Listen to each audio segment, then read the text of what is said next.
A chuva miudinha e fria que salpicara o dia inteiro começava a gelar ao anoitecer, transformando o asfalto gasto da rua numa película vítrea e traiçoeira. Ana arrastava os pés pelo pavimento, os ombros curvados contra o vento cortante. A cabeça latejava-lhe com uma dor surda e o estômago contorcia-se, vazio. Cada vez que expirava, o seu hálito formava uma pequena nuvem de vapor branco que se dissipava na escuridão. Tinham-na posto na rua outra vez, de uma tasca onde tentará aquecer-se com o calor que emanava da cozinha.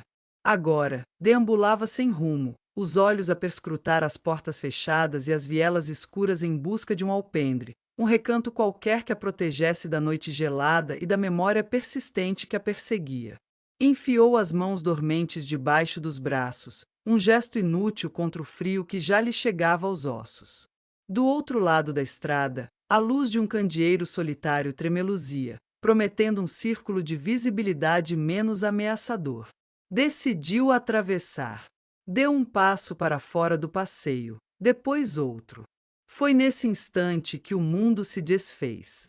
Dois fachos de luz, redondos e cegantes como sóis gêmeos, explodiram à sua frente, engolindo-a.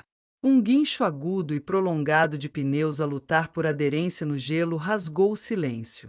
O som foi acompanhado pelo chiar de metal a torcer. Ana nem teve tempo de gritar.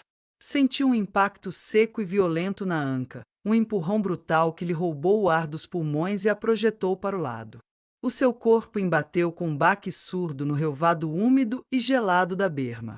Através das pálpebras semicerradas, viu o vulto de um carro escuro e imponente a derrapar de forma descontrolada. O veículo rodopiou sobre si mesmo, duas vezes, antes de se imobilizar atravessado na faixa de rodagem, com o motor a soluçar e a morrer. O silêncio voltou, mais denso do que antes. Paralisada, com o corpo a tremer de choque, mas ainda sem sentir dor, Ana jazia imóvel sob a luz intensa dos faróis. A luz recortava um túnel luminoso na noite, e por um momento pareceu-lhe que era uma passagem para outro lugar. A porta do condutor abriu-se com um clique metálico e uma figura alta saiu, movendo-se apressadamente na sua direção. Voltou a si gradualmente, despertada por uma sensação de frio úmido que lhe trespassava a roupa e os ossos. Uma voz masculina, tensa e preocupada, falava por cima dela. Abriu os olhos. Um homem estava ajoelhado ao seu lado, a sua silhueta recortada contra os faróis do carro. O rosto dele permanecia na penumbra, um esboço escuro.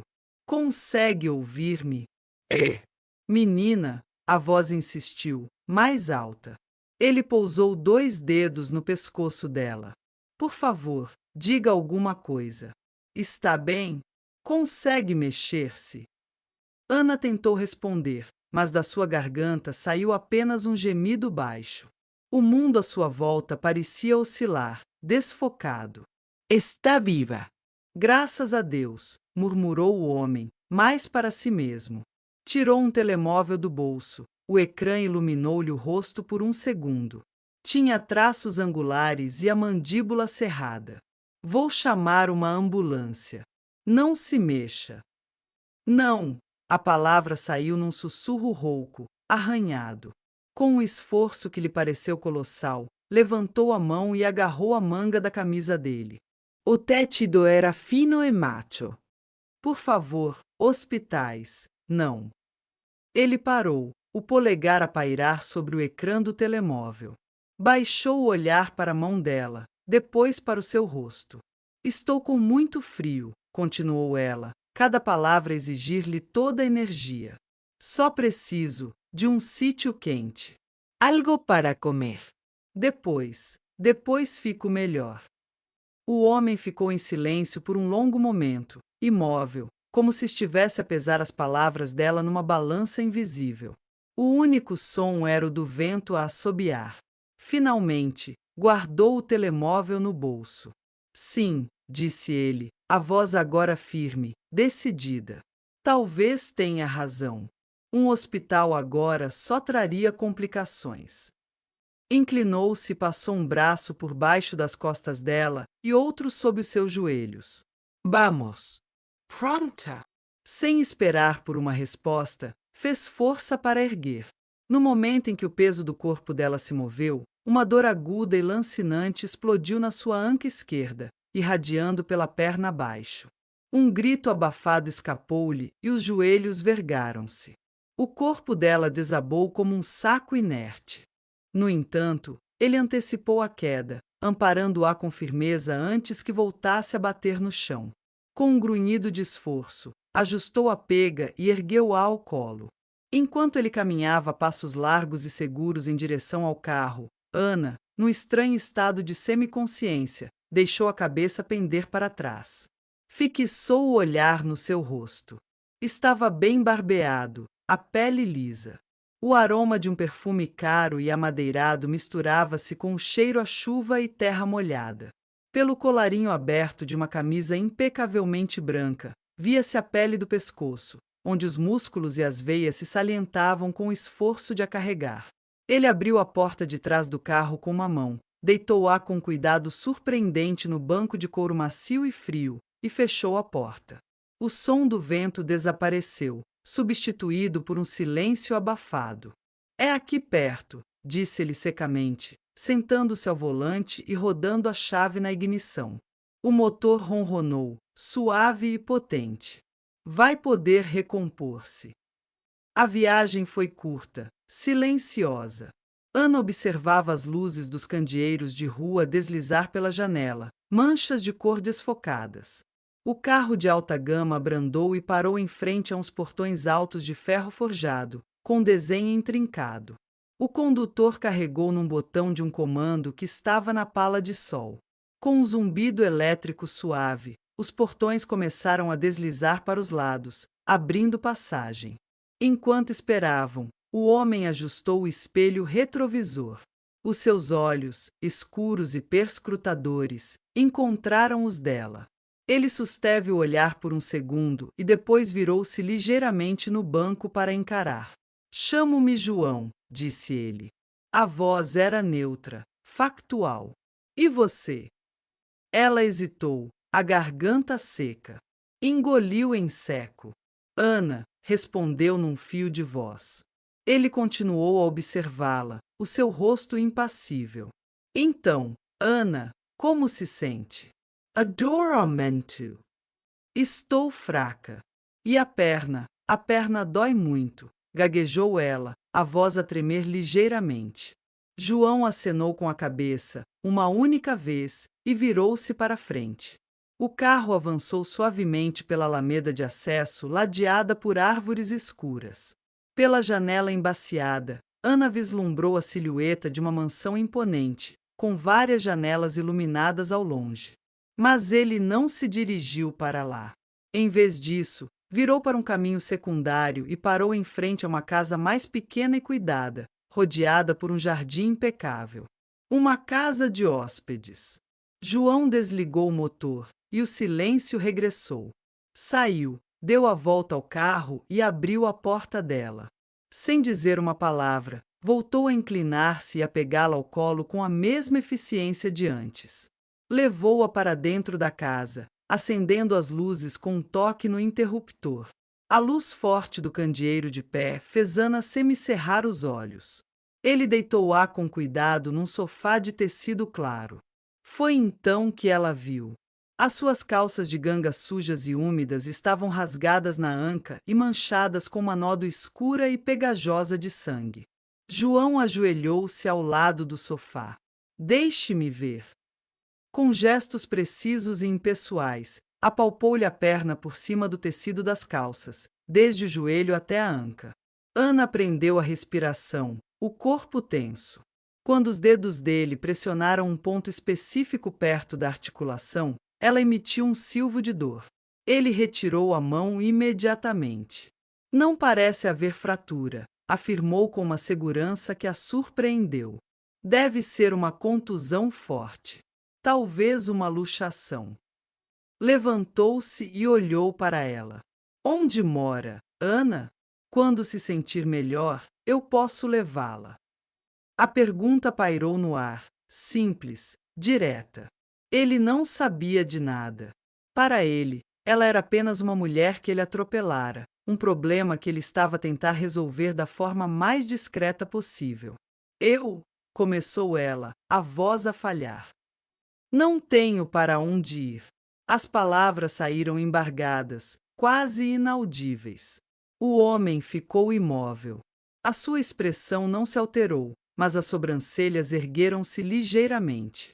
Os seus olhos percorreram-na de alto a baixo, demorando-se no seu casaco velho com botão em falta, nas calças sujas de lama e sangue, nas botas gastas e rachadas. Foi um olhar rápido, analítico. Depois, acenou lentamente com a cabeça, como se as peças de um puzzle se tivessem acabado de encaixar. Bem, disse ele, o tom a mudar para algo mais prático. Então passe a noite aqui. Amanhã logo vemos. Caminhou até um pequeno armário de metal branco numa das paredes e abriu. Aqui tem um estojo de primeiros socorros. Água oxigenada, gases, ligaduras. Limpe isso. E há analgésicos na prateleira de cima, caso a anca não a deixe dormir. Apontou para uma porta. A casa de banho é ali. Há toalhas limpas. Fechou o armário com um clique suave. Vou buscar-lhe qualquer coisa para comer e uns calções de treino ou algo que possa vestir. Virou-lhe as costas e saiu, fechando a porta atrás de si, deixando Ana sozinha no silêncio daquela sala impecável e estranha. Um suspiro longo e trêmulo escapou dos lábios de Ana, o som a desfazer-se no silêncio do compartimento. O calor envolvia-a, um abraço denso e esquecido. Lentamente, percorreu o espaço com os olhos. Não era grande, uma sala com sofá, uma pequena mesa de centro de madeira escura e um candeeiro de pé que derramava uma luz amarela e suave. Uma porta entreaberta revelava um quarto com uma cama feita de lavado. Tudo estava impecavelmente limpo, arrumado com uma precisão quase austera. O ar cheirava a cera de abelha e a roupa lavada. Com um gemido abafado, começou a tarefa de se despir. Cada movimento era uma negociação com a dor na anca. Puxou o casaco velho, os botões a resistirem, o tecido úmido e frio a colar-se-lhe à pele. Deixou-o cair no chão, formando uma poça escura no tapete de cor creme. As calças de ganga foram mais difíceis. Teve de se sentar na beira do sofá, a respiração sibilante, e puxar o tecido sujo e rasgado pela perna boa primeiro, antes de, com cuidado infinito, libertar a perna ferida. O sangue seco colara o tecido à pele. Quando finalmente se viu livre, ficou sentada, a tremer, vestindo apenas a sua roupa interior gasta. Olhou para a sua anca. Uma mancha feia, de um roxo escuro, espalhava-se pela pele pálida, inchada e sensível ao toque. Com um esforço que lhe esgotou as forças, arrastou-se até o quarto e deixou-se cair debaixo do edredão pesado. O algodão percal era fresco e liso. Fechou os olhos, o corpo a render-se finalmente ao calor e à imobilidade. Há quanto tempo não sentia a segurança de quatro paredes, o conforto de um colchão? Semanas. Meses, talvez. Uma vida inteira. Não soube quanto tempo passou até ouvir o som suave da porta da frente abrir-se e a fechar-se. O corpo dela retesou-se de imediato. Passos medidos no chão de madeira. Ele apareceu à porta do quarto. A sua silhueta alta bloqueara a luz do corredor. Ana encolheu-se mais debaixo do edredão. Ele não disse nada. Simplesmente observou-a por um momento antes de se virar e voltar para a sala. Ouviu o clique de pratos a serem pousados numa mesa. Pouco depois, ele chamou, a voz neutra. Pode vir comer. Ana obrigou-se a sair da cama, enrolando o edredão à sua volta como uma armadura improvisada. Cocheou até a sala. Ele tinha pousado uma tábua de madeira na mesa de centro. Sobre ela, havia fatias de queijo amarelo, um pouco de fiambre rosado, pão de côde estaladiça e um pacote de leite por abrir. Ao lado, um copo limpo. A louça está naquele armário, disse ele, apontando para um canto da pequena cozinha integrada. As toalhas de banho estão na casa de banho, na prateleira de baixo. O seu olhar desceu para a pilha de roupa suja e ensanguentada dela no chão. Com 2 dedos, como se manuseasse algo desagradável, pegou nas calças e no casaco. Trato disto. Caminhou em direção à porta. A sua mão estava na maçaneta quando parou e se virou. Voltarei para ver às 7 da manhã. A frase não era uma promessa, mas uma declaração de factos. Boa noite. A porta fechou-se com um clique suave e definitivo.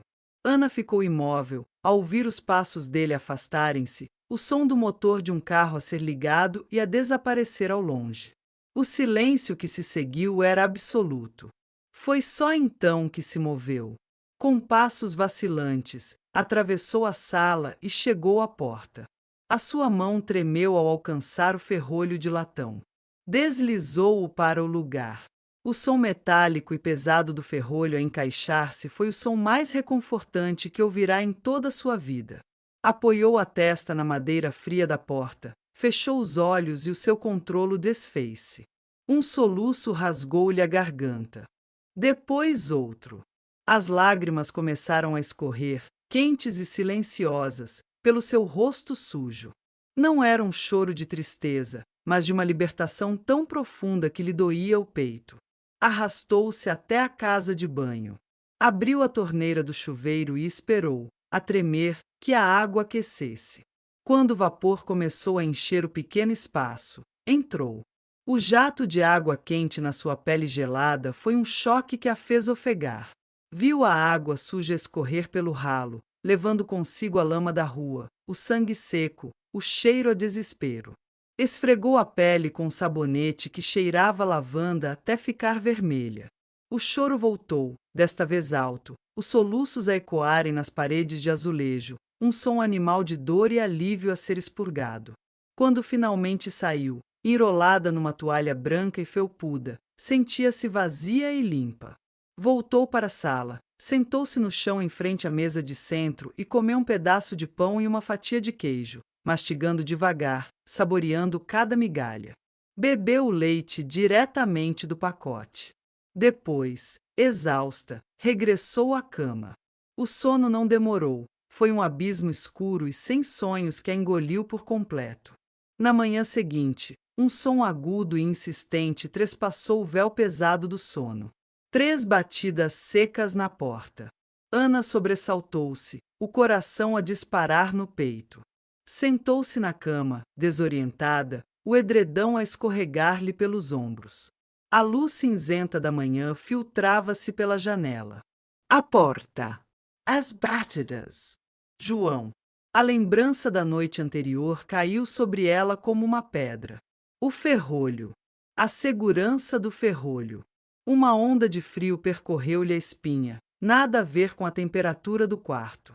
E ele ia expulsá-la. Agora. À luz do dia. Ana. A voz dele, do outro lado da madeira, era grave, contida, sem inflexão. Sou eu, o João. Deixe-me entrar.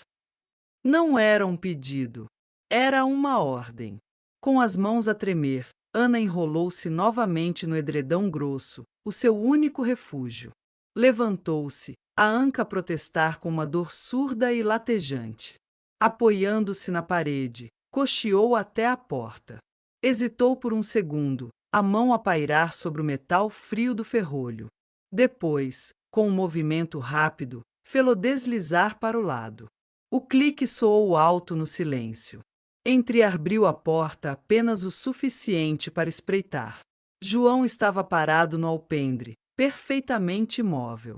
Vestia um fato escuro, impecavelmente cortado, e uma camisa branca. O cabelo escuro estava penteado para trás, ainda úmido do banho. Sem esperar por um convite, empurrou a porta suavemente e entrou, obrigando-a a recuar. Trazia nas mãos um prato coberto com uma folha de papel de alumínio, um saco de papel pardo e uma chaleira elétrica que pousou na bancada da cozinha. O seu olhar varreu a sala, detendo-se por um instante na mesa de centro.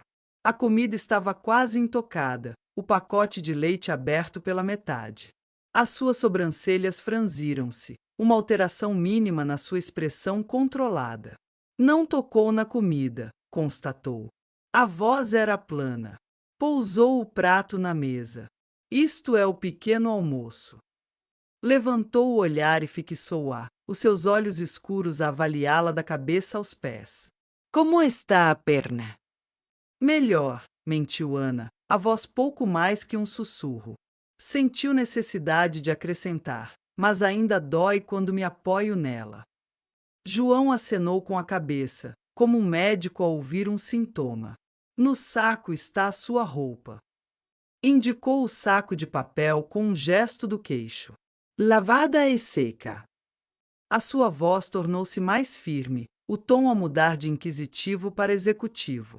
Ouça, Ana. Eu vou sair para o trabalho.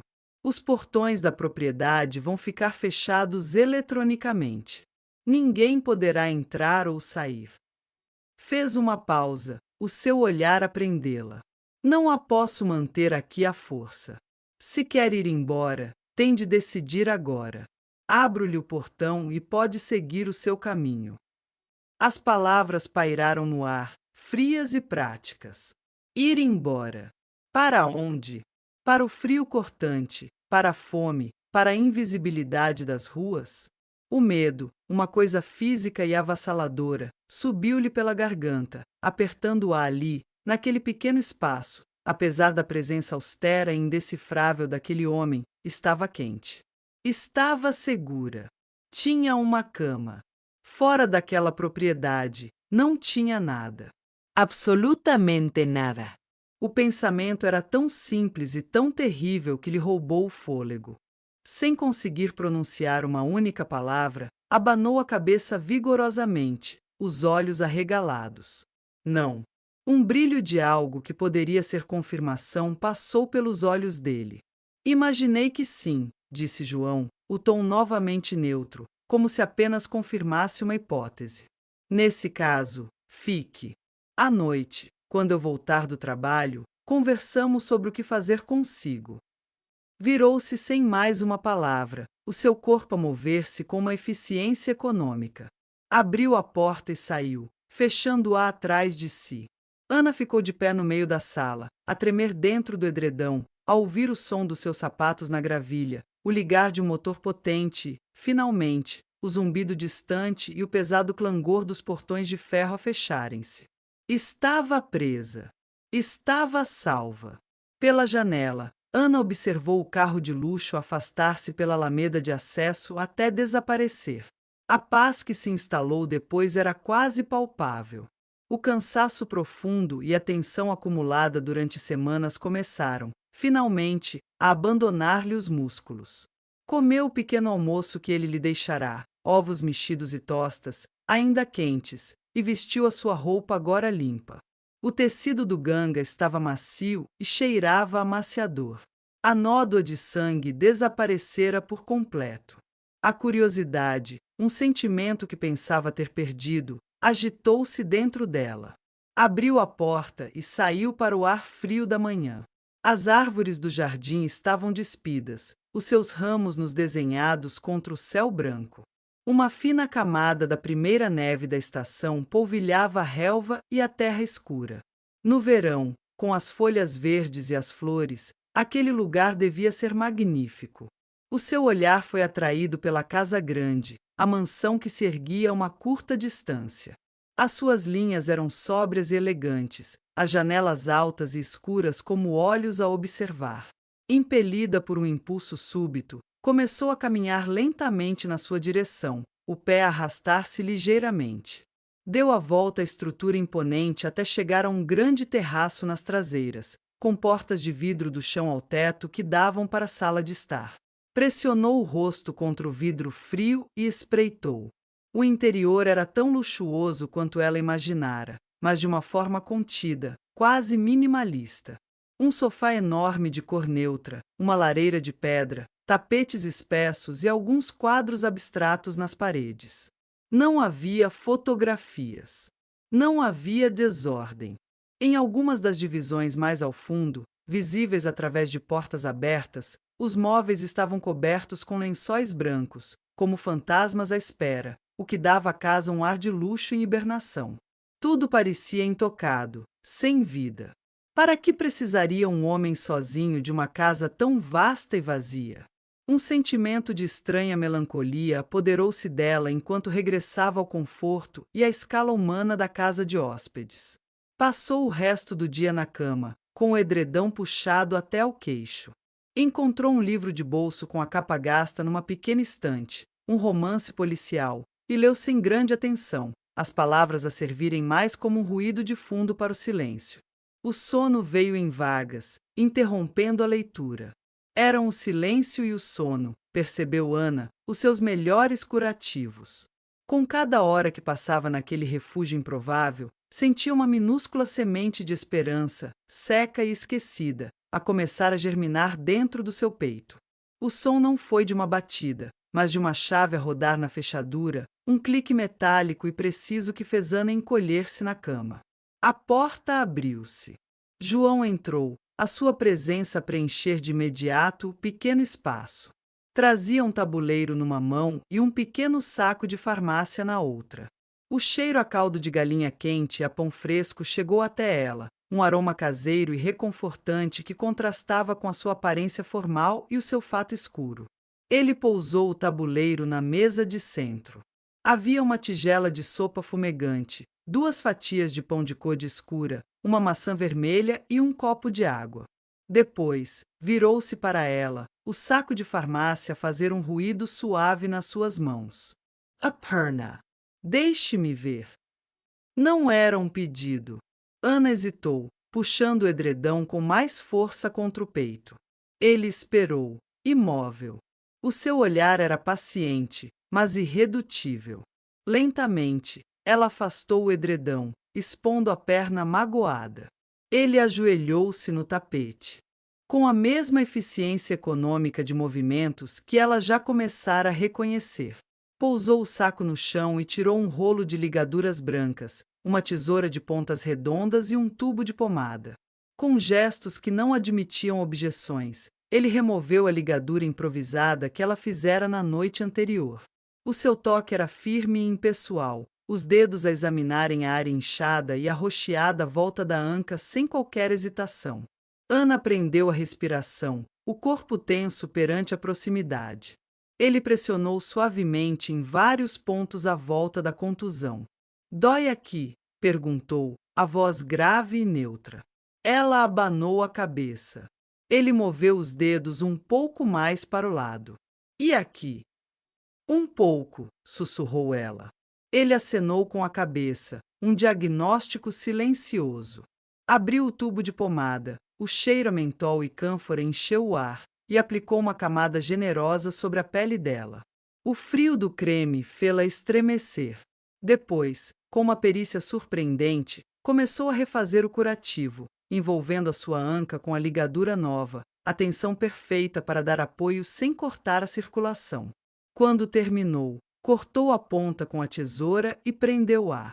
O trabalho estava feito. Só então se levantou, limpou as mãos num lenço de papel que tirou do bolso e sentou-se na poltrona do outro lado da mesa de centro, em frente a ela. O seu olhar varreu a sala, desde o tabuleiro de comida intocado da noite anterior até o edredão que ela voltará a agarrar como um escudo. Parecia um pouco cansado, as linhas à volta dos olhos mais pronunciadas do que na véspera, mas o seu olhar continuava a avaliá-la atentamente, sem perder um único detalhe. Agora, vamos ao que interessa, Ana, começou ele, a voz ponderada, o tom mudando de clínico para interrogativo. Ajudei-a, como prometi. Vejo que a perna está a melhorar. Precisamos de decidir o que fazer a seguir. Fez uma pausa, os dedos a tamborilarem uma vez na madeira da mesa. Ontem, disse-me que não tinha para onde ir, suponho que seja órfã. A pergunta direta caiu como uma pedra no silêncio da sala. Ana estremeceu. Baixou os olhos para suas mãos, que torciam nervosamente a ponta do edredão. Não havia como fugir, como esconder. Mas algo na forma como ele lhe tratara da ferida com aquele cuidado desapaixonado. Dizia-lhe que ele não lhe queria mal, mentir parecia a opção mais perigosa. Sim, acenou ela, a voz um fio. Não tem família? Nenhuns parentes, insistiu ele, metódico. Não, ninguém. A sua garganta apertou-se. Ando sem eira nem beira. Foi assim que acabei no meio da estrada. João franziu o sobrolho, uma pequena ruga a formar-se entre as sobrancelhas. Inclinou-se ligeiramente para a frente. Comece pelo início. De onde veio? Ana respirou fundo, o ar a arranhar-lhe os pulmões. Decidiu que uma verdade parcial era sua única defesa. Não me lembro do meu pai. A minha mãe e eu vivíamos numa aldeia. Ela fez uma pausa, engolindo em seco. Ela bebia muito. As palavras saíram com dificuldade, como se estivessem presas há anos. A casa onde vivíamos foi vendida para pagar as dívidas de bebida depois de eu ter vindo estudar para a cidade. Cresci como pude. Estudava, trabalhava em part-time, tentava safar-me. E a sua mãe, o que lhe aconteceu? Perguntou João. A sua voz suavizara-se um pouco, perdendo a dureza interrogativa e ganhando um toque de compaixão curiosa. Ana fixou o olhar num ponto da parede, a memória desenrolar-se nítida e fria. No inverno passado, não voltou para casa, respondeu em voz baixa. O seu corpo começou a tremer. Encontraram-na no dia seguinte. Congelou num monte de neve, perto da taberna. João permaneceu em silêncio por um longo momento, a processar a informação. Não disse lamento, nem ofereceu palavras de conforto vazias. Simplesmente observou-a, permitindo que o peso daquelas palavras se instalasse no quarto. E o que fazia na cidade? Como se sustentava? Continuou ele, o tom novamente prático, a recolher factos. Trabalhava, suspirou Ana, o alívio de ter passado a pior parte da história a soltar-lhe os ombros. Trabalhos pesados, na maior parte das vezes, onde aparecia. Construção civil, limpezas, armazéns. Consegui juntar algum dinheiro. A sua voz tremeu. A memória seguinte ainda mais recente e dolorosa. A sua postura retesou-se de imediato. Mas depois, houve um problema. Tive de deixar tudo para trás e fugir. À meio da noite. Ela olhou para ele, os olhos suplicantes. Por isso, não me resta nada nem ninguém. Estou sozinha, outra vez. João ouvia-a atentamente, sem a interromper, a sua expressão indecifrável. Quando ela terminou, o silêncio instalou-se de novo, denso e pesado. O seu olhar vagueou pela sala e pousou no livro que estava na mesinha de cabeceira. Era um volume de poemas de Fernando Pessoa, com a capa gasta e as páginas amareladas. A mudança no seu foco foi tão súbita que apanhou Ana de surpresa. Vejo que esteve a ler poesia, disse ele. A ruga de tensão na sua testa desfez-se. Ana piscou os olhos, confusa com a mudança de assunto. Seguiu o olhar dele até ao livro. Sim, respondeu, a voz ainda hesitante. Tirei-o daqui da estante. Gosta? Perguntou ele, inclinando-se para a frente e pegando no volume. Folheou-o com um cuidado inesperado. Ver o livro nas mãos dele, o interesse genuíno no seu rosto, acendeu uma pequena faísca dentro dela. Adoro, confessou, e a palavra saiu com uma força que a surpreendeu a si mesma. Ele fala de sentimentos simples e verdadeiros com uma profundidade tão grande, e de pessoas que mantêm a sua pureza, a sua dignidade, mesmo quando a vida é dura. Bem dito, concordou João, acenando com a cabeça enquanto fechava o livro e o pousava de volta no lugar. O seu rosto adquiriu uma expressão mais suave, quase reflexiva. Há uma sinceridade única e uma riqueza de imagens incríveis nas suas palavras. É bom saber que, hoje em dia, ainda há quem aprecie poesia. A tensão que dominara a conversa dissipou-se como névoa. A hora seguinte passou sem darem por isso. Impelida pela abertura inesperada, Ana confessou que lia muito, desde pequena. Contou-lhe sobre o sótão da casa da sua avó, o seu refúgio, onde se escondia enquanto a mãe se perdia noitadas com os seus companheiros de copo. Lá, em arcas de madeira, estavam guardados os livros que tinham pertencido ao seu avô, um professor primário da aldeia. Ele tinha de tudo, disse ela, os olhos a brilharem com a lembrança. Poesia, claro. Mas também romances. Essa de Queiroz, Camilo Castelo Branco. Eu devorei-os a todos. Os Maias? Perguntou João, um brilho de interesse nos olhos. Foi o primeiro que li. A forma como ele descreve a decadência de uma sociedade inteira através de uma família fascinou-me. João inclinou a cabeça. Mas também há uma grande dose de cinismo, não acha? Uma sensação de que nada pode realmente mudar. Talvez, admitiu Ana, mas eu vi esperança no ramalhete, no jardim.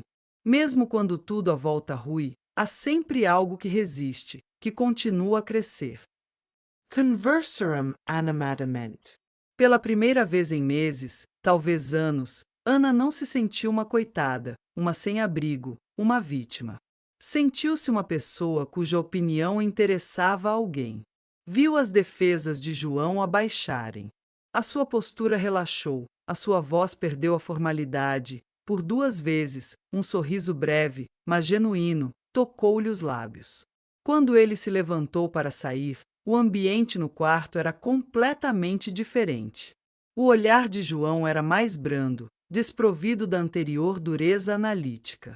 Obrigado pela noite, Ana, disse ele, parando junto à porta. Nem imagina como é bom falar de algo que não sejam negócios e relatórios. Ele fez uma pausa, o olhar a pousar novamente na pequena estante. Amanhã trago-lhe um livro interessante. Penso que vai gostar. Virou-se. Boa noite. Boa noite, respondeu ela, a voz suave.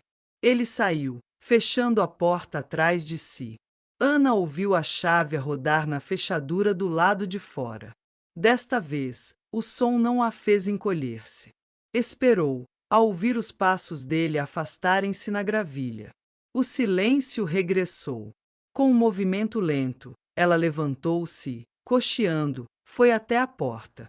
A sua mão subiu e tocou no ferrolho de latão. Deslizou para o lugar, o som metálico e pesado a ecoar na sala. Depois, permaneceu ali, com a testa encostada à madeira fria. Respirou fundo, 1, 2 vezes. Um som escapou-lhe dos lábios, um misto de suspiro e riso embargado. Os seus dedos subiram até a boca, traçando um sorriso que ela mal se lembrava de sentir. Tinha encontrado não apenas um abrigo temporário, mas um fio tênue de confiança numa pessoa que, apesar da sua aparente frieza, se revelara atenta e humana. Depois daquela noite, a tensão inicial entre eles dissipou-se, substituída por um ritual cauteloso e silencioso. Na manhã seguinte, o som da chave na fechadura soou precisamente às 7 horas. A porta abriu-se e João entrou, equilibrando um tabuleiro com uma mão. O cheiro a café fresco e a pão torrado precedeu, pousou o tabuleiro na mesa de centro e, só então, revelou o que trazia na outra mão, um livro de capa dura, com as bordas gastas pelo uso. Bom dia, disse ele. A sua voz era neutra, mas o gesto era deliberado. Colocou o livro ao lado do prato. Isto é Saramago, o Memorial do Convento. Ele olhou para ela, a sua expressão séria. O estilo é peculiar. Phrases longas. Pouca pontuação. Pode ser um desafio no início. Fez uma pausa, como se estivesse a medir a sua reação. Mas tem um domínio da palavra magnífico. Leia hoje. Gostava de saber a sua opinião. Ana pegou no livro. O peso era substancial nas suas mãos. Passou os dedos pela capa desgastada. Obrigada, disse ela, a voz baixa. Ergueu os olhos para ele. É muito, atencioso da sua parte. João deu um aceno de cabeça curto, quase imperceptível. Coma. Depois saio. E assim os dias passaram. A rotina instalou-se com a precisão de um relógio. Às 7 da manhã, a chave, o pequeno almoço, uma breve troca de palavras. Ele perguntava pela perna dela, ela respondia que estava quase boa. Ele saía. À noite, o regresso. A chave, um tabuleiro com jantar e, depois, a conversa. As suas perguntas sobre o que ela lia eram genuínas e perspicazes. Então, o que achou de Baltazar e Blimunda? Perguntou ele numa noite, sentando-se na poltrona. Ana, que florescia gradualmente no calor e na segurança, pousou o livro. É uma história de amor tão poderosa no meio de tanta brutalidade. A forma como ela o vê por dentro é quase doloroso de tão íntimo. E a passarola? A máquina voadora? Insistiu ele. É a esperança, respondeu ela sem hesitar. É a prova de que, mesmo quando o mundo à nossa volta é opressor e louco, o sonho humano de voar, de ser mais, nunca morre. Falavam sobre o lado trágico do destino humano nos livros, que Ana complementava com histórias da sua própria vida, fragmentos de um mundo desconhecido para João. Contou-lhe sobre o trabalho nas docas, o cheiro a peixe e a sal, o peso das caixas que lhe deixava os ombros doridos. Ele ouvia em silêncio, a sua expressão indecifrável, um homem que crescerá no conforto e for educado sob um controlo rígido e calculista. Passou uma semana. A perna já não lhe doía. Uma manhã, depois de ele sair, Ana levantou-se e caminhou pela pequena sala sem mancar. Parou em frente ao espelho e observou seu próprio movimento. Estava mais forte. Habitara-se ao som dos passos dele na gravilha e aguardava como expectativa silenciosa suas visitas. A confiança naquele homem reservado, mas atencioso, crescia como uma planta teimosa numa fenda de uma rocha. Numa dessas noites, a chuva batia com força contra as janelas. João chegou mais tarde do que o habitual. O seu fato estava ligeiramente úmido nos ombros e havia uma linha de cansaço vincada na sua testa. Ele não trouxe um livro. Pousou o tabuleiro do jantar na mesa, sentou-se na poltrona e, em vez de iniciar a conversa sobre literatura, massageou os olhos com a ponta dos dedos. O silêncio prolongou-se, preenchido apenas pelo som da chuva. Finalmente, ele baixou as mãos e olhou-a com uma atenção nova, mais intensa. Ana, disse ele, a voz grave. Seja honesta. Há alguém à sua espera? Alguém que se preocupe consigo? Um namorado, um amigo, alguém? A pergunta caiu no silêncio como uma pedra num poço fundo. O som da chuva pareceu recuar. O calor da pequena sala pareceu desaparecer. Ana sentiu o ar faltar-lhe nos pulmões. Todas as histórias, todas as conversas sobre livros tinham sido uma fuga, um adiamento daquela realidade. Percebeu que não podia mentir mais. O segredo que guardara por tanto tempo pesava-lhe fisicamente, uma carga no centro do seu ser. Levantou os olhos e olhou timidamente para João, que, recostado na poltrona, aguardava a resposta, o seu rosto uma máscara de paciência. Sim, sussurrou ela. As palavras saíram-lhe num sopro. Não, não estou sozinha. Ele franziu o sobrolho, confuso. Então há alguém. Onde está essa pessoa? Por que não a procurou? Ana abanou a cabeça. Desviou o olhar dele, fixando-o no seu próprio colo. Lentamente, como se o movimento exigisse um esforço imenso, levantou a mão direita. Pousou-a sobre a sua barriga que, apesar da camisola larga, já era redonda, uma curva suave, mas definida.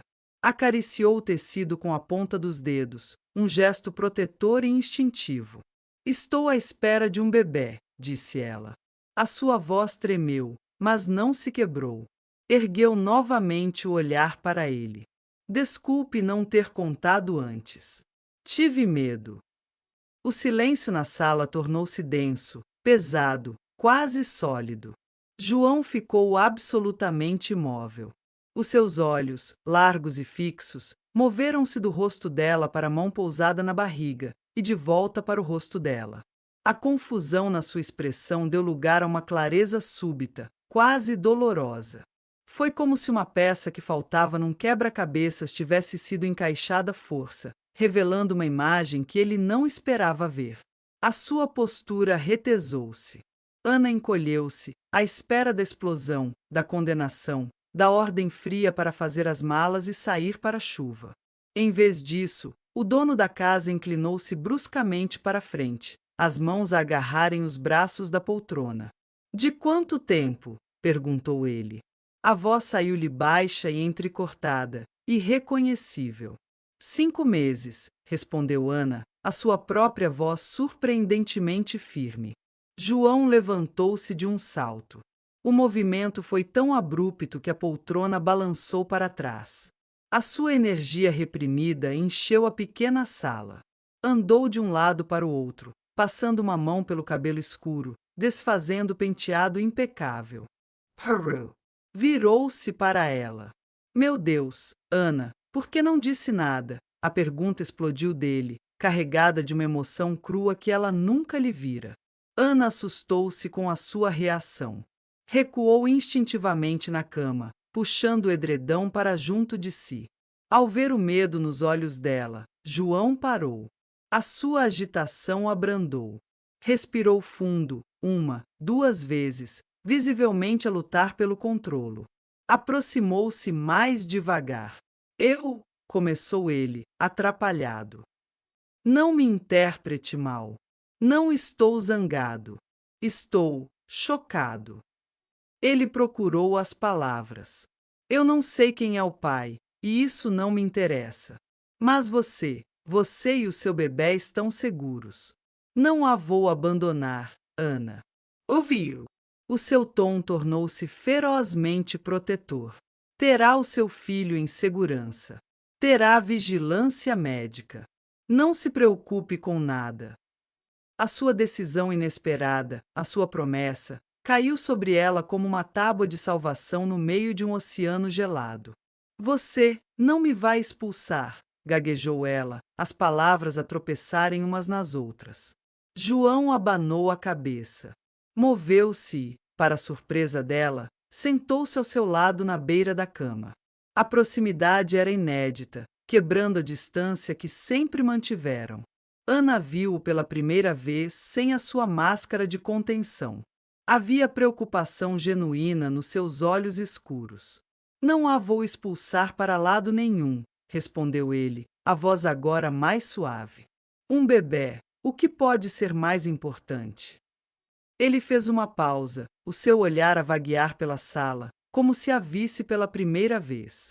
Além disso, tenho de admitir, deu vida à minha existência monótona.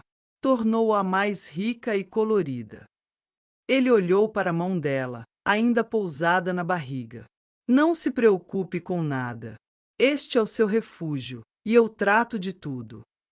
Ele estendeu a mão e apertou-lhe brevemente o ombro, um gesto rápido e firme, dando a entender que a decisão estava tomada e não havia lugar para discussão. Depois daquela noite, Ana sentiu-se, pela primeira vez em anos, verdadeiramente protegida. A gratidão era uma presença física dentro dela, mas com ela veio também o desejo de não ser apenas um fardo. Na manhã seguinte, quando João lhe trouxe o pequeno almoço, ela esperou que ele se sentasse. João, começou ela, não posso ficar aqui sem fazer nada. Gosto de trabalhar. Posso ser útil?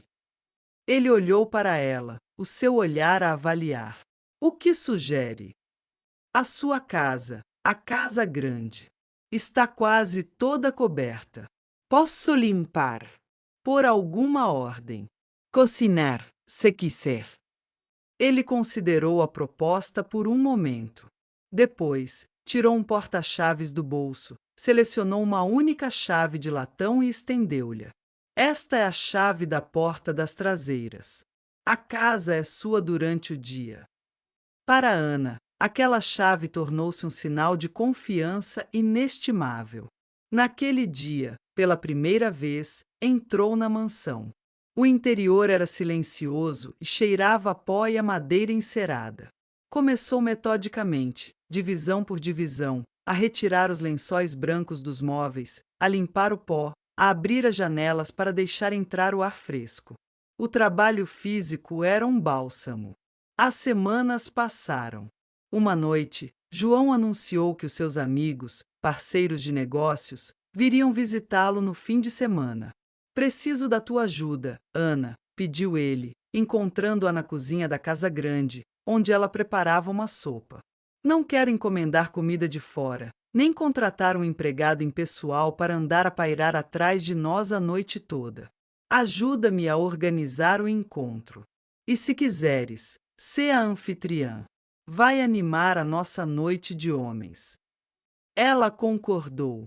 Na noite do encontro, com a habilidade que tinha, preparou uma mesa com petiscos, queijos e vinho. Quando os convidados chegaram, 2 homens de fatos caros, ela estava a acabar de acender as velas. João entrou na sala com eles. Amigos, esta é a Ana.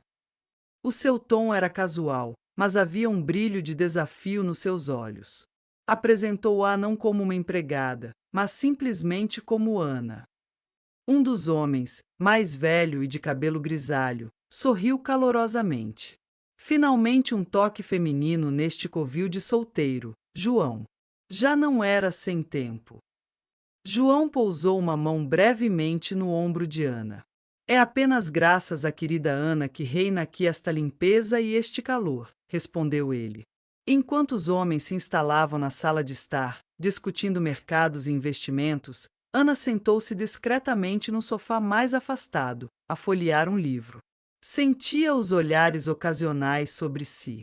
O que está a ler, Ana? Perguntou o convidado mais novo, um homem de feições angulosas e olhar penetrante, que até então mal falará. Poesia, respondeu ela, mostrando a capa.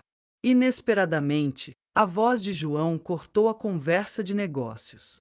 Lê um pouco para nós. Não era um pedido, era uma instrução suave. Ana recitou. Todas as cabeças se viraram para ela. Sentiu o sangue a subir-lhe ao rosto. Mas depois olhou para João, que lhe deu um aceno encorajador. Abriu o livro numa página marcada e a sua voz, clara e firme, encheu o silêncio que se instalara. Tudo passa e tudo se esquece, mas há algo que fica para sempre com uma pessoa. E se o teu caminho foi escuro, só o amor verdadeiro é capaz de o iluminar até ao fim. Quando terminou o pequeno trecho, houve um momento de silêncio, seguido de um aplauso educado. A poesia quebrou o gelo dos negócios, e os amigos começaram a discutir o que tinham ouvido, fazendo perguntas a Ana. Ela juntou-se à conversa, mas sentia constantemente o olhar penetrante e avaliador do homem de feições angulosas. Ele não fazia perguntas, mas estudava-a, o seu olhar a deter-se na sua figura agora visivelmente arredondada. Só quando os convidados se foram embora, tarde nessa noite, é que ela sentiu um alívio. Enquanto arrumava os copos, João aproximou-se. Estiveste magnífica, disse ele. Obrigado. Passaram mais 2 meses. A neve derreteu, dando lugar aos primeiros rebentos verdes no jardim. A barriga de Ana cresceu, e ela sentia o corpo a ficar mais pesado, os movimentos mais lentos. Uma tarde, enquanto dobrava a roupa lavada na casa grande, sentiu um movimento forte e definido lá dentro. Parou, pousou as mãos sobre a barriga e esperou. Voltou a acontecer. Pontapé. Um sorriso lento e genuíno iluminou-lhe o rosto. Estava a chegar perto. De madrugada, a dor instalou-se. Começou como um incômodo profundo e surdo nas suas costas, um aperto que a fez virar-se na cama. Tentou ignorá-lo, atribuindo-o a uma má posição. Mas o aperto regressou, mais forte, subindo-lhe pela barriga e transformando-se numa onda de pressão que lhe roubou o fôlego. Ana abriu os olhos na escuridão do quarto, o seu corpo tenso. Agarrou a borda do colchão, os nós dos dedos brancos, e esperou que passasse. O silêncio voltou, mas a sua respiração era agora curta e rápida. 10 minutos depois, outra onda. Esta fê-la cerrar os dentes com força, um gemido baixo a escapar-lhe por entre os lábios. Uma contração seguinte, mais aguda e impiedosa, apanhou-a de surpresa, fazendo-a dobrar-se sobre si mesma. Já não havia dúvidas. Com um esforço imenso, empurrou os cobertores para o lado. As suas pernas tremiam quando tocou com os pés no chão frio de madeira. Apoiou-se na mesa de cabeceira, a respirar de forma irregular. Procurou o hobby no escuro, os seus dedos a apalparem o tecido grosso. Vesti-lo foi uma tarefa hercúlea, cada movimento coordenado entre as contrações que agora vinham a um ritmo mais rápido. Cambaleando, saiu do quarto. A distância até a casa principal, que normalmente percorria em menos de 1 minuto, pareceu-lhe 1 quilômetro. A gravilha do caminho enterrava-se nos seus pés descalços a cada passo hesitante. A noite estava fria e o ar úmido agarrava-se à sua pele. A meio do caminho, teve de parar, apoiando-se no tronco de uma árvore, o corpo a tremer violentamente enquanto outra contração a assolava. Levantou a cabeça e olhou para as luzes tênues da casa grande. Parecia estar a uma eternidade. Finalmente, chegou à pesada porta de carvalho. A sua mão subiu, hesitante. Bateu 2 vezes, o som abafado e fraco. Esperou. Nada. O pânico começou a instalar-se. Bateu outra vez, com mais força, usando a palma da mão. O silêncio foi a única resposta. Com a pouca força que lhe restava, começou a esmurrar a madeira, o som dos seus punhos a ecoar na noite. A porta abriu-se de repente. João estava ali, a luz do hall a delinear a sua silhueta. Vestia umas calças de pijama e uma t-shirt. Tinha escova de dentes na boca, espuma branca no canto dos lábios. Os seus olhos, turvos de sono, focaram-se nela. Ele retirou a escova da boca. Ana. O que se passa? Ela estava dobrada, as 2 mãos a pressionarem a barriga com força. Levantou o rosto, o suor a colar-lhe o cabelo à testa. Acho que, conseguiu dizer num sopro, antes de mais uma onda de dor a silenciar. Começou. A sonolência desapareceu instantaneamente do rosto dele. Foi substituída por uma urgência focada. Entra. Senta-te aqui. Ele guiou-a até uma cadeira no hall, a sua mão firme no cotovelo dela. Não te movas. Virou-se e subiu as escadas a correr, os seus passos a ecoarem na casa silenciosa.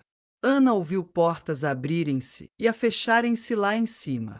Ele regressou segundos depois, já a vestir uma camisa por cima da t-shirt e a calçar uns sapatos. Tinha as chaves do carro na mão. Vamos, disse ele, a sua voz calma e controlada, desmentindo a rapidez dos seus movimentos. Esqueceu a sua agenda, as reuniões marcadas e as chamadas de negócios. Apoiou-a enquanto se levantava e levou-a para o carro.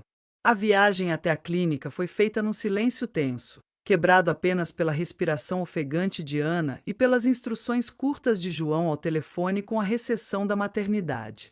Ele conduzia depressa, mas com uma precisão que a tranquilizou. Levou-a para a melhor clínica da cidade, onde, graças aos seus preparativos, já esperavam com uma cadeira de rodas à porta. Algumas horas depois, num quarto branco e ascético, Ana deu à luz uma menina pequena e saudável. O choro agudo da bebé encheu a sala, um som que apagou toda a dor anterior. João não estava lá. Depois de se certificar de que ela estava instalada e em boas mãos, uma chamada urgente obrigou-o a sair. Tenho de resolver isto. É inadiável, dissera ele, a sua testa franzida com uma preocupação que não era por ela. Volto assim que puder. Não te preocupes. Mas as horas passavam. A enfermeira trouxe a bebé, lavada e enrolada num cobertor cor-de-rosa. Ana pegou nela, o pequeno peso nos seus braços a parecer a coisa mais real do mundo. Observou os seus pequenos dedos, o cabelo escuro e fino, os olhos fechados. O tempo esticava-se. O sol da tarde entrou pela janela, pintando riscas douradas no chão. A ansiedade começou a corroer-lhe a paz recém-encontrada. O zumbido dos aparelhos no corredor, os passos apressados, tudo a deixava em alerta.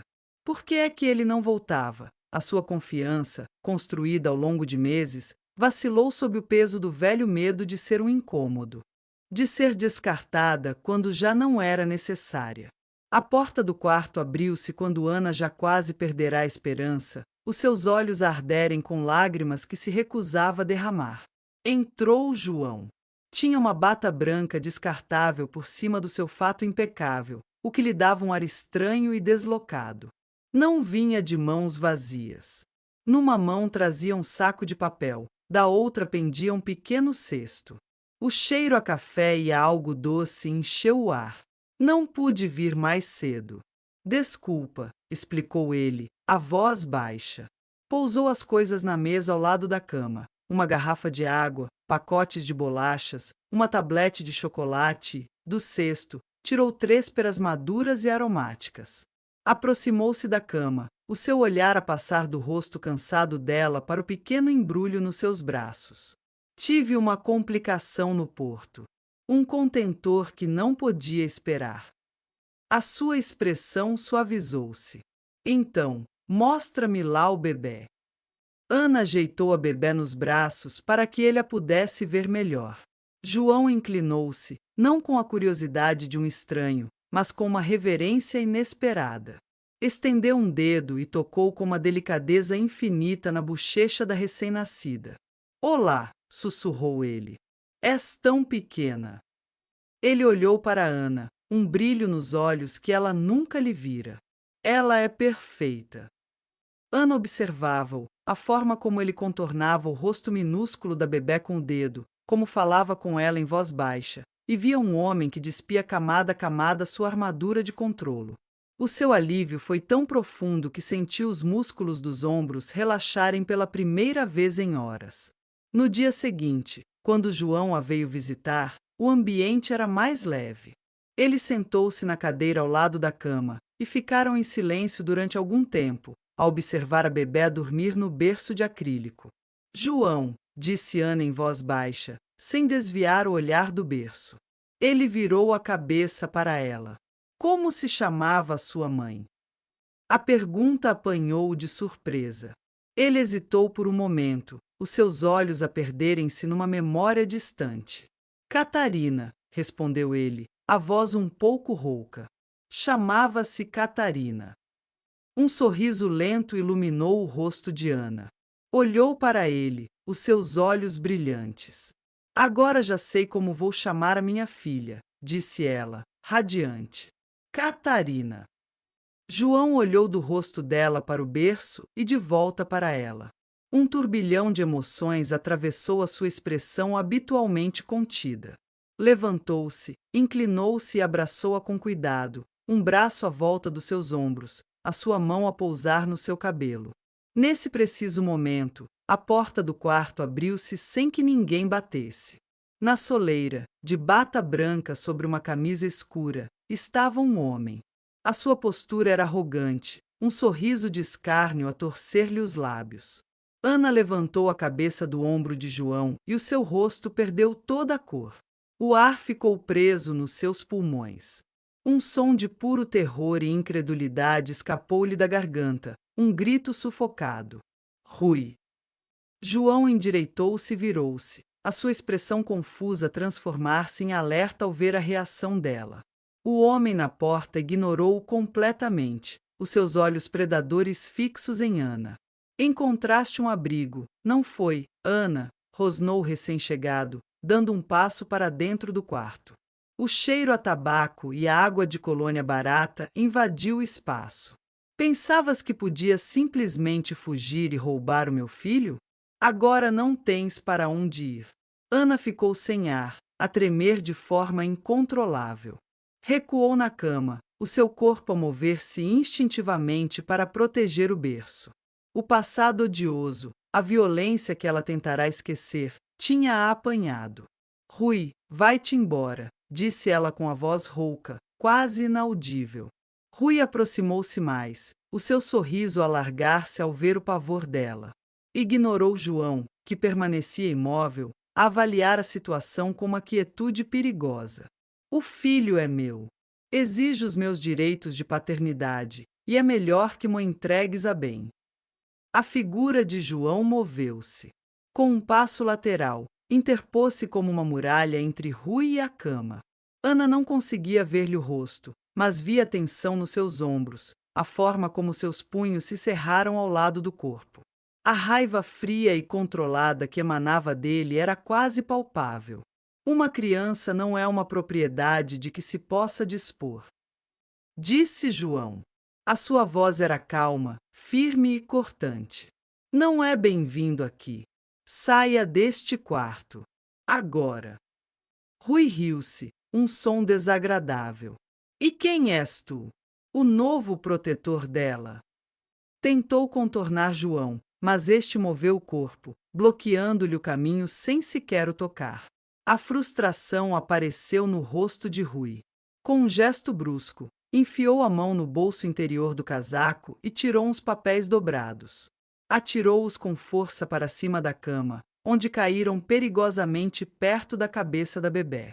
Vamos ver o que dizes em tribunal, sua pedinte sem eira nem beira, gritou ele, a sua fúria explodir. Aqui está o meu pedido de estabelecimento de paternidade e a tua declaração de renúncia ao poder paternal para assinares. Virou-se e saiu do quarto, batendo a porta com uma força que fez tremer o berço. O silêncio que se seguiu foi pesado e absoluto. Depois, um som quebrado, um soluço, rompeu. Ana desatou a chorar, o corpo a ser sacudido por convulsões de desespero. Não tenho nada. Ele vai levar-me a bebé. Ele vai levá-la, murmurava ela, a sufocar nas palavras. João estava ao seu lado num instante. Sentou-se na beira da cama e puxou-a para um abraço, segurando-a com firmeza enquanto ela chorava contra o seu peito. Calma, Ana. Respira. A sua voz estava cheia de um pesar profundo. Devias ter me contado antes. Eu teria percebido. Ele afastou-a gentilmente, segurando-lhe o rosto entre as mãos. Mas agora tens uma casa e tens quem cuide do bebé. Da nossa menina. Quando os soluços dela diminuíram, Ana, com a voz embargada e os olhos inchados, contou-lhe tudo. O passado terrível, a forma como seu companheiro, Rui Santos, a humilhava, como a agredia por nada, como gastava todo o dinheiro que ela conseguia ganhar em biscates nas docas, deixando-a muitas vezes sem ter o que comer. Contou-lhe a sua vergonha, o seu medo, a sua fuga desesperada. João ouviu-a atentamente, sem a interromper. O seu rosto era uma máscara de pedra, mas os seus olhos brilhavam com uma determinação gélida. Quando ela terminou, ele limpou-lhe uma lágrima da bochecha com o polegar. Vamos encontrar o melhor advogado de direito da família do país, disse ele, a sua voz dura como aço. Esse canalha não tem o direito de ser pai. Depois de ter alta, Ana voltou para a propriedade de João. Quando ele conduziu o carro pelos portões de ferro, em vez de virar para a casa de hóspedes, continuou pelo caminho principal até parar em frente da mansão. Vais mudar-te para a casa principal, Ana, declarou ele com firmeza, enquanto desligava o motor. Naquela manhã gelada, quando entraste em trabalho de parto, eu estava a dormir profundamente. Nem ouvi a tua primeira batida na porta. Quando te vi naquele estado, entrei em pânico. A casa de hóspedes é demasiado longe. É imprudente e perigoso ficares lá sozinha com o bebé. Prepararam um quarto claro e espaçoso no primeiro andar, ao lado do dele, com vista para o jardim. Tinha tudo o que era necessário para a recém-mamãe e para a criança. João, adiando todos os seus compromissos, dedicou-se inteiramente àquela luta. Tirou umas férias urgentes, algo que os seus sócios nunca o tinham visto fazer, e, na semana seguinte, mergulhou de cabeça no caso. Contratou não só um advogado de renome, mas também um detetive privado. A sua mente pragmática estava agora focada não em mercados financeiros, mas em construir uma fortaleza legal e física em torno de Ana e da pequena Catarina. O detetive reuniu rapidamente um dossiê esmagador sobre o estilo de vida semi-criminoso de Rui Santos, dívidas de jogo, queixas por agressão em bares, um historial de condenações com pena suspensa por pequenos furtos. Não deixava dúvidas de que ele era incorrigível. Quanto mais se aproximava o dia do julgamento, mais nervosa ficava Ana. O seu apetite desapareceu e à noite acordava com pesadelos. A certa altura, quando pegava na filha ao colo, as suas mãos tremiam tanto que tinha medo de a deixar cair. A ideia de ter de enfrentar o seu carrasco no tribunal, de o olhar nos olhos, paralisava-a. João percebeu o seu pânico. Numa tarde, encontrou-a sentada na poltrona do quarto, a olhar para o vazio, o seu corpo a tremer ligeiramente. Eu trato de tudo, Ana, disse ele, ajoelhando-se à sua frente. Não tens de ir, passamos uma procuração ao meu advogado. Ele falará em teu nome. Não podes passar por este estresse. Estás a mentir. A Catarina precisa de ti calma e forte. No dia do julgamento, João vestiu seu melhor fato, cinzento escuro, uma armadura para a batalha que se avizinhava. Passou a manhã ao telefone com o advogado, a repassar os últimos detalhes. Antes de sair, foi ao quarto de Ana. Ela estava de pé junto à janela, a embalar a bebê. Ele aproximou-se, deu-lhe um beijo na testa e piscou o olho. Não te preocupes, disse ele. Depois saiu. As horas arrastaram-se. Ana andou de um lado para o outro no quarto, tentando manter-se ocupada, mas a sua mente estava no tribunal. Depois do almoço, o som do carro de João na gravilha fê-la parar. O coração dela batia descontroladamente. A porta da frente abriu-se e fechou-se. Passos a subir a escada. A porta do quarto dela abriu-se. Ele estava ali, o nó da gravata ligeiramente desapertado. O seu rosto estava sério, mas os seus ombros pareciam mais leves. Irradiava uma confiança masculina e vitoriosa. Pronto, disse ele, a sua voz calma a encher o quarto. Acabou. Ana estava a amamentar a bebê, sentada na beira da cama. Levantou para ele os olhos cheios de uma pergunta silenciosa. O Santos foi inibido do exercício das responsabilidades parentais. Permanentemente. O juiz foi explícito. Ele já não tem qualquer direito sobre a Catarina. Já não há mais nenhuma ameaça. Lágrimas de alívio começaram a escorrer pelo rosto de Ana. João aproximou-se, pegou na mão livre dela e beijou-lhe as costas, demorando-se no gesto. Olhou-a longamente, para o seu rosto luminoso e sereno e para a pequena filha adormecida nos seus braços, satisfeita e segura. Ana, a sua voz tremeu com emoções que não estava habituado a expressar. Percebi que, antes de tu apareceres, a minha vida era uma sombra cinzenta, uma rotina de obrigações. Tu e a Catarina mudaram-me. Ele enfiou a mão no bolso do casaco e tirou uma pequena caixa de veludo preto. Abriu-a. Lá dentro, um anel simples com um pequeno diamante brilhava. Aprendi a viver para vocês e não quero perder isso. Por favor, fica ao meu lado. Sê a minha mulher. Deixa que os teus olhos brilhem sempre assim. Ana olhou do anel para o rosto dele. O seu coração, que passará tanto tempo encolhido pelo medo, encheu-se de uma luz quente e avassaladora. Sim, sussurrou ela, levantando a mão livre e encostando-a à bochecha dele. Sim, meu amor. Com o tempo, a mansão silenciosa encheu-se de vida. O som de brinquedos a cair no chão de madeira e o bater de pezinhos a aprender a andar expulsaram o antigo silêncio frio. Todas as noites, João apressava-se a voltar para casa, para sua família. Depois do jantar, sentava-se na poltrona da sala de estar, com Ana ao seu lado no sofá e a pequena Catarina a adormecer no seu colo. Ele lia em voz alta, não relatórios de mercado, mas livros de Essa, Saramago e contos maravilhosos. A sua voz aveludada embalava sua família. De Rui Santos, nunca mais ouviram falar. Meses mais tarde, o advogado de João informou de que ele tinha sido preso durante um assalto e, devido ao seu historial, fora condenado a uma longa pena de prisão. Ana abrirá um novo capítulo no livro da sua vida, e as suas páginas estavam preenchidas com segurança, amor e o som do riso de uma criança.